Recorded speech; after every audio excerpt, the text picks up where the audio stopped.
By your own admission, even though you've been winning, you perhaps haven't been playing your absolute best footy. Do you think you guys have sort of been looking forward to sinking their teeth in the absolute top 4 opposition? Oh, I think that's true. I mean, we've had really good patches within games and some things that we need to work on. So the last 6 weeks has been really good for that in terms of identifying some things we need to get better, and now we get an absolute genuine test against the side that's proven themselves to be the best team in the comp all year. I heard Ben Jacobs say earlier in the week that your sort of destiny is in your own hands because you've got 3 sides above you on the ladder. Is that sort of the mantra you're using for the last 3 weeks of the season? Yeah, it is. I mean, you get a real test, and we'll see exactly where we're at. So, that's all you want in this competition is, to be able to get there if you're good enough. Not get there by default or worry about opposition games, and everything's in our control now. So if we get the job done, then we've given ourselves a legitimate opportunity. There's been a lot of change in the top levels over the past few weeks. What do you make of that, the chopping and changing around? Oh, exactly what I've said all year, which is 2015's the most competitive year in the history of the game. Doesn't mean that every game's close, but it does mean that every team's got a chance of winning on their day, and that just shows the bottom end of the ladder for sure, but at the top end in particular.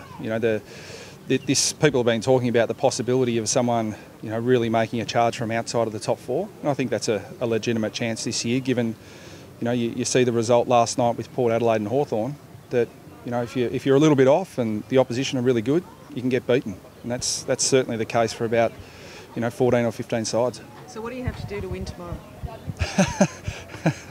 How long have you got?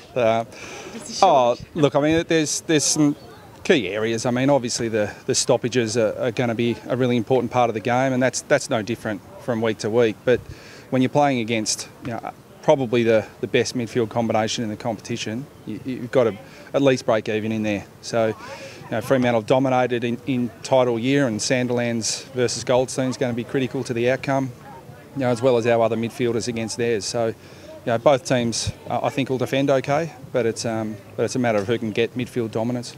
Last time you played them was perhaps one of your more disappointing performances of the year. Do you look back on that at all, or do you just put that aside? Oh, we look back on it and say that we didn't have a midfield at all. We had our midfield decimated back then, so we were really scrambling to try and get a team together, and I think that we've learned some lessons in terms of the first half of the year versus what's been successful for us in the last 6 or so weeks, and I think we're a very different proposition to what we were back then. Is the progression in the last 6 weeks, when you talk about your best football, do you think you have been building in that time? Oh, I think that you look at you've got to kick enough goals to win games of footy, and our scoring has in my view never been in doubt, or our ability to score.